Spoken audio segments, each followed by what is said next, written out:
汤米几乎完美的兴家计划全盘输在女特务。面对比利肯波的宣战，谢尔比家族将如何应对？我是瓜皮儿，剃刀党第一季前景提要：25挺机枪，1万盒弹药，50把半自动手枪，200把满膛手枪。这批足以引发战争的武器，意外落到了汤米手中。坎贝尔奉命前来解决此事，暗地里派出女特务格雷斯协助调查。他们怀疑到了剃刀党的头上。在与汤米的交易中，为了拿回这批武器，坎贝尔答应了他行个方便的条件。在接下来的时间里，他对剃刀党睁一只眼闭一只眼，也让汤米有足够的时间去应对比利肯波。他选择与李氏家族联姻，不仅和解了过往的矛盾，还可以联手在暗中跟比利较劲。一切似乎正在往好的方向发展。妹妹艾达产下一子，双喜临门。可就在这时，格雷斯通风报信，孩子的父亲弗莱迪被当场抓获。所有人都把汤米当成了黑手，这种误会解释不清。他来到丹尼的坟前，坟下埋的不是尸体，而是那批武器，也是汤米手中最大的筹码。自从弗莱迪被抓后，艾达就离开了剃刀党，和刚出生的儿子躲在地下室不愿见人。此时弗莱迪的状况也很不乐观，作为俄共煽动者，警署就喜欢折磨他这种人。汤米再三对姨妈解释自己的无辜，但没有确凿证据证明他的清白。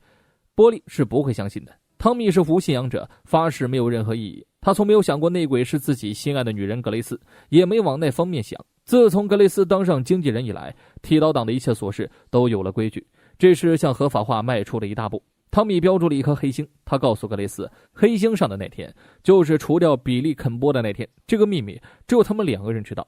本就头脑简单的亚瑟背地里没少因为妹妹的事数落汤米。他、约翰、李氏家族的几个兄弟来到一个拳击场，主要原因是这儿的老板没有上交保护费。双方的火药味都很足。擂台上一个男人大喊，我叫亚瑟谢尔比。回头看去，2兄弟见到了失踪很久的父亲，便马上把他带到了毒房。作为长子，亚瑟很敬重父亲，但其他兄弟包括波利都恨透了这个男人，因为他抛家弃子，没有责任心。汤米回到家只说了3个字，滚出去。他让试图圆场的亚瑟闭嘴，今天无论如何要赶走这个男人。父亲走后，亚瑟有些不满。汤米口口声声说对方是自私的混蛋，家族唯一的妹妹还是因为汤米离家出走的。面对质疑，汤米没有解释，他告诉亚瑟，你若觉得良心过不去，那你就跟他一起滚。亚瑟站起身来，没有多言，选择离开。他来到酒馆想喝上一杯，顺便拿点钱去消遣。格雷斯的各种手续流程让他放弃念头。最近核对财务，他发现剃刀党每周都会给一个叫丹尼的人汇钱。这人不是死了吗？亚瑟解释道，丹尼是假死。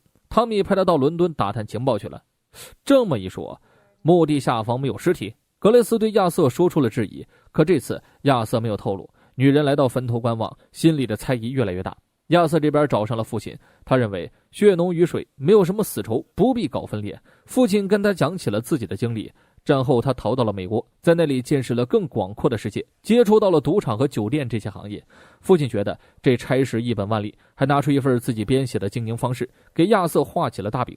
只要投资到位，谢尔比家族会把势力拓展到世界各地，等赌场和酒店干大了，谢尔比家族就能垄断地下。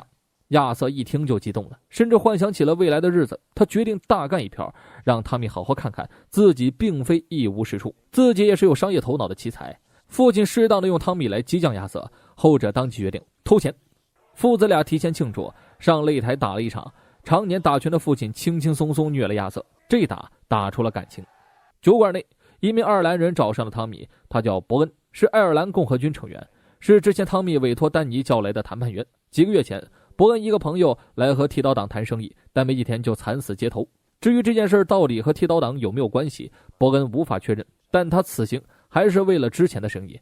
汤米请他到了包间，对方开门见山，我要买枪。你那个朋友丹尼总是喝醉，都知道喝酒乱事儿。丹尼说剃刀党的确有枪。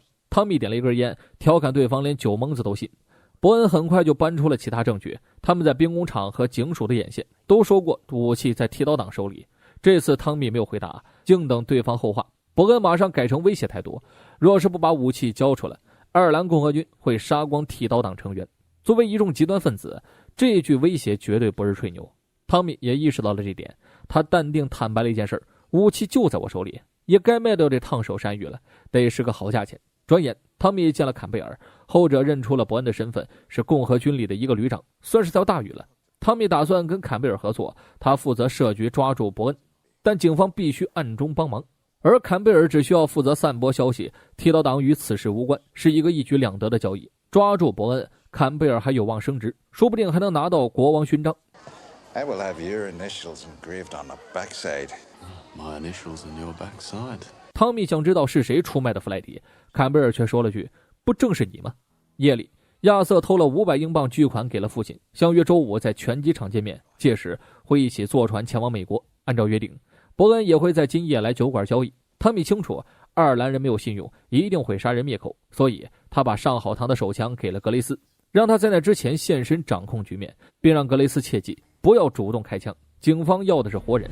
钟声响起，伯恩准时赴约，警长就带人守在门外，可坎贝尔的命令是按兵不动。双方一手交钱一手交货，拿到地址的爱尔兰人果真准备灭口。就在此时，格雷斯现身，一枪毙命，现场瞬间混乱。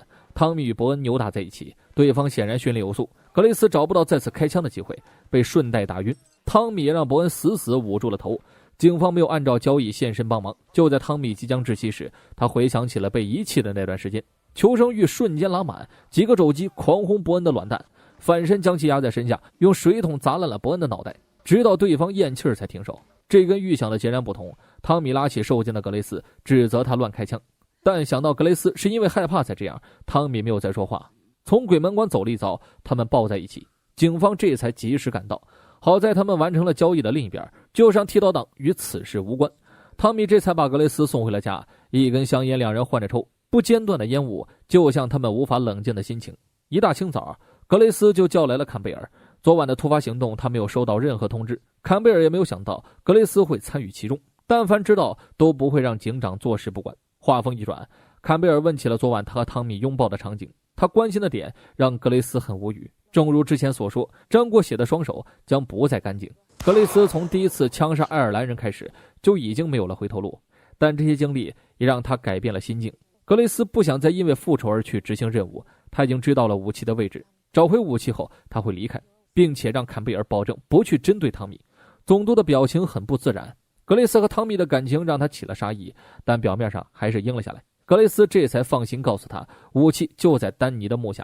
当晚，坎贝尔就带人去刨了坟，直到天微微亮才把那批消失已久的货物挖了出来。可原本25挺机关枪变成了24挺，这天也是个周六，格雷斯可以唱歌的日子，汤米就站在一旁静静地听着。对于其他人而言，这一天也异常难熬。艾达等不到丈夫，只能独自带孩子。本应该在周5见面的父亲割了亚瑟，明显他被骗了钱。亚瑟带着怒火冲到了火车站，父亲正带着2个女人准备逃跑。若不是剃刀党有些关系，他真就顺利卷款逃走了。话都说开了，父亲也不再隐瞒，他根本没有去过美国，就是来骗儿子钱的。谁让亚瑟就是个头脑简单的愣种呢？钱亚瑟指定是拿不回去了，打架他又不是父亲的对手。被家人再次抛弃的感觉让他失了神，落魄地离开了车站。波利早就等他许久了，他又怎会不知亚瑟偷了钱呢？更料想到那个畜生又在骗人。这次波利不想掺和了，他让亚瑟自己去和汤米解释。丹尼的坟前，格雷斯见到了坎贝尔，并提交了辞呈。从今往后，他再也不想当特务了。坎贝尔见状，反手掏出一个戒指：“你不再是属下，我不再是长官，那你介不介意当我老婆呀？”格雷斯的三观崩塌，果断拒绝了坎贝尔的求婚。这事想来就恶心呢。坎贝尔当场暴怒，质问他是不是因为汤米才拒绝自己。格雷斯没有理他，转身就走。等到汤米和往常一样来坟前检查时，才发现武器已经丢了。他知道麻烦来了。如汤米所料，坎贝尔安排起了最后一个行动，抓捕武器窃贼汤米·谢尔比，以解决国家安危之忧，完成自己的私人恩怨。事情很快传开了，格雷斯没有想到坎贝尔这么不守约。汤米逃跑前来见了他，想做最后的告别，但格雷斯这次决定帮他一把。警方突袭了谢尔比家族的地盘，无一例外扑了个空。坎贝尔来到酒馆逼问汤米的下落，受过帮助的人们纷纷帮助汤米拖延时间，直到枪口抵到头上才慢慢开口。格雷斯带着汤米跑了。这句话让坎贝尔如五雷轰顶，心里是又酸又气又无奈，最终只能是取消了行动。此时格雷斯带汤米回了家，外面一群人想要他的命，而汤米却若无其事地跟格雷斯跳舞，此乃真绅士啊！两人逐渐激情的身影，楼下的坎贝尔是看得清清楚楚，删减片段自行搜索，直到阳光照在脸上，两人还在熟睡。此时坎贝尔把情况交代给了国务大臣丘吉尔，向上面申请做最后一件事。亚瑟这次心寒到了极点，他从来都是不被兄弟看中的大哥，这次想表现自己，却被骗了所有钱。亚瑟试图上吊自尽，他无颜面对家人，可命运没有安排他就此陨落，绳子断了。汤米见到了大哥脖子上的勒痕，缓缓拍了拍他的肩膀，从兜里掏出一张名片，谢尔比兄弟有限公司合伙人亚瑟。大哥不理解什么意思，汤米告诉他自己成立了公司，一家合法的公司，他、亚瑟、约翰三人平分股份，没有画大饼，直接给你大饼。汤米又开玩笑地调侃大哥，你要是自杀了，我可就和约翰把你的股份拿了。亚瑟这才露出微笑。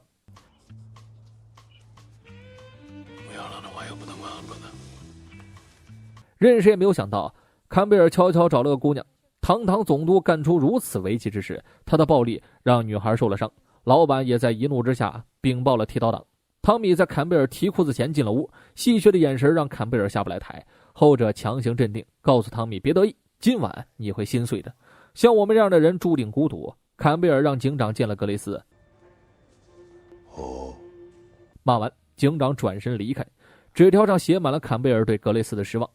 波利前来探望了艾达和孩子，他之所以这么懂得照顾人是有原因的。波利也曾经有2个儿子，因为一次误会和嫉妒，波利被警方盯上了，他们以没有资格抚养为由带走了2个孩子。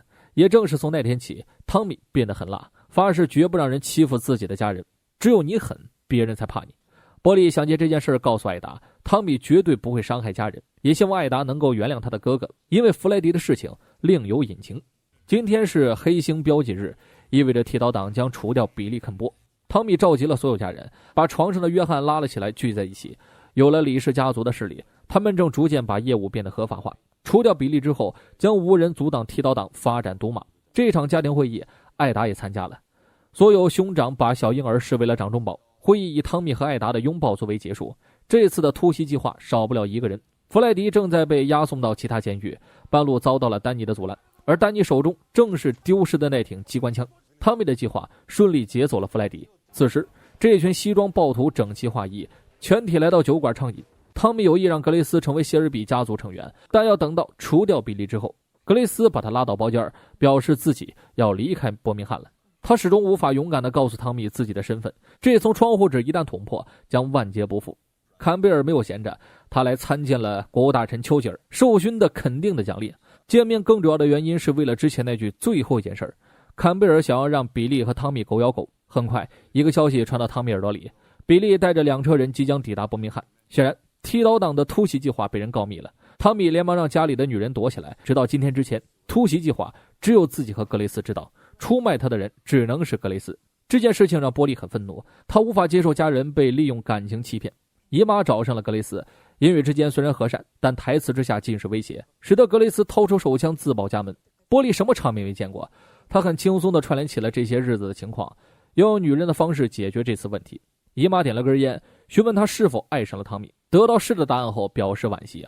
格雷斯前一天救过汤米一命，这也是波利没有带人过来的原因。谢尔比家族欠他一次。聊起汤米这个孩子，波利很骄傲，所以更不能让格雷斯接近他了。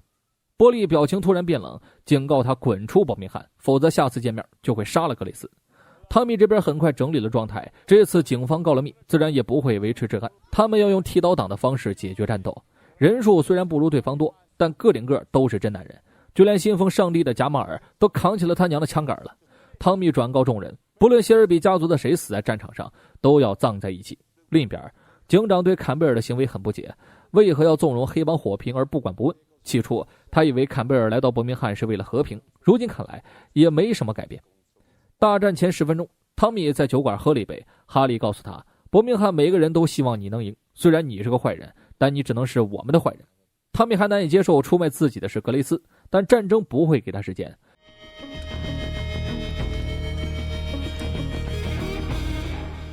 比利的人很快就来到了酒馆门前，与剃刀党对立而战。哪怕人数悬殊3成，谢尔比家族的眼神也没有丝毫畏惧。比利放着垃圾话，但很快被赶来的2个人阻止了。丹尼和弗莱迪扛着机枪站在汤米身边，如他之前所言，总有一天自己会站在汤米这边。双方大战一触即发。然而此时，艾达推着儿子闯了进来，直接停在双方之间。他想告诉众人，火拼没有意义，你们都有爱人等着你们回家，正如我的哥哥，我的丈夫，今天我穿着丧服来此，做好了收尸的准备。但你们要清楚，我和孩子不会退缩，若想开战，先杀了我们。这句话让所有人冷静了下来。比利表示，那就干掉罪魁祸首。说着就开枪击中了汤米，又连扣几下扳机，致命的子弹都被丹尼挡了下来。见到兄弟躺在血泊中，自己又受伤意识不清，汤米用最后的力量举枪爆头比利，然后奉劝他们的手下回家。这场战斗因他和比利开始，也以生死结束。这个结局显然出乎所有人意料，包括坎贝尔。格雷斯临走前见了他，想知道坎贝尔到底和汤米说了什么。心碎的不只是汤米，还有他们两个人。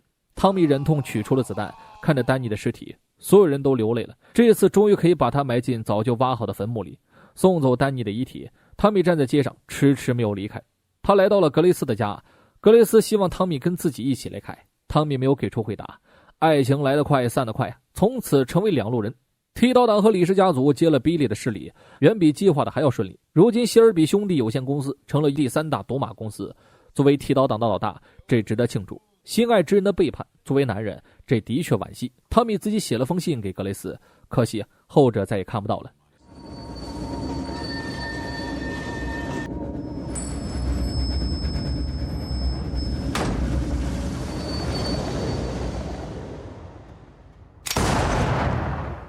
第一季以女特务格雷斯的死做了收尾，总督最后2集人设崩塌，为爱白嫖，为爱为妓，带恶人也是人呢。